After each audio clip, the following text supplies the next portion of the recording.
Labą dieną, šią pamoką išmoksime valdyti klientų duomenis elektroninėje parduotuvėje. Einame į klientai. Šiame lange mes matome visus mūsų elektroninėje parduotuvėje prisiregistravusius klientus. Tai yra jų vardas, pavardė, elektroninis paštas, matome jų amžių, ar jie yra užsisakę naujienlaiškius ir specialius pasiūlymus, kada jie yra prisijungę. Kiekvieno kliento duomenis mes galime redaguoti. Jeigu klientas mums paskambino, jis nebeprisimena savo slaptažodžio, mes galime sukurti naują, mes galime tiesiog atžymėti, kad jisai pageidauja ar nepageidauja naujienlaiškių, tiesiog keisti visą informaciją, kas susiję su kliento duomenimis. Sekantis punktas yra klientai ir jo adresai. Čia mes matysime visų klientų adresus, tai yra adresai, kuriais yra pristatomos prekės. Juos taip pat mes galime redaguoti pagal kliento pageidavimą, pakeisti šalį, pakeisti kliento telefono numerį. Ir sekantis laukelis tai yra grupės. Grupės tai yra, mes galime susikurti grupę tokią, kokią mes norime. Šiuo metu yra sukurtos, tarkim, 3 grupės, tai yra lankytojai. Lankytojai tai yra visi lankytojai, kurie ateina į mūsų elektroninę parduotuvę.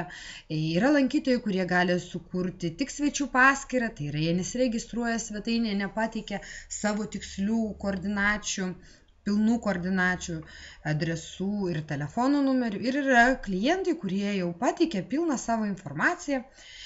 Mes taip pat galėtume sukurti naują grupę, tiesiog įrašytume pavadinimą.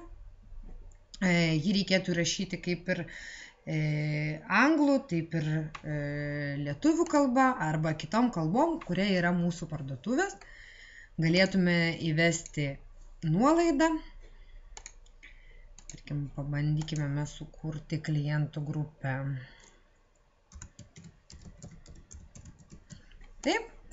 Ir visiems šiems klientams mes suteikime 30% nuolaidą. Čia jau suteikime, ją galime suteikti su mokesčiais, be mokesčių, mes suteikiam su mokesčiais. Ir pateikime, kad šios grupės pirkėjai gali matyti kainas. Spaudžiame išsaugoti.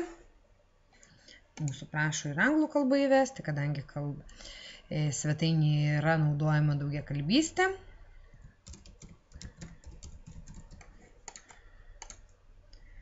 Taip, išsaugom ir štai mes sukūrėme naują marketinginę grupę.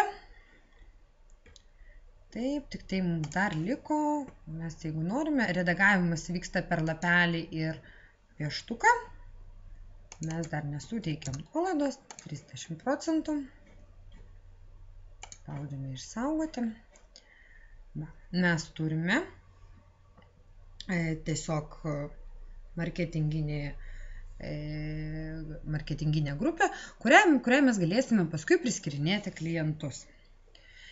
Sekantis dar punktelis, ką mes galime stebėti iš kliento pusės, tai yra prekių krepšelis. Mes galime matyti visų klientų prekių krepšelius. Iš klientų pusės tai būtų tiek. Ačiū Jums už dėmesį.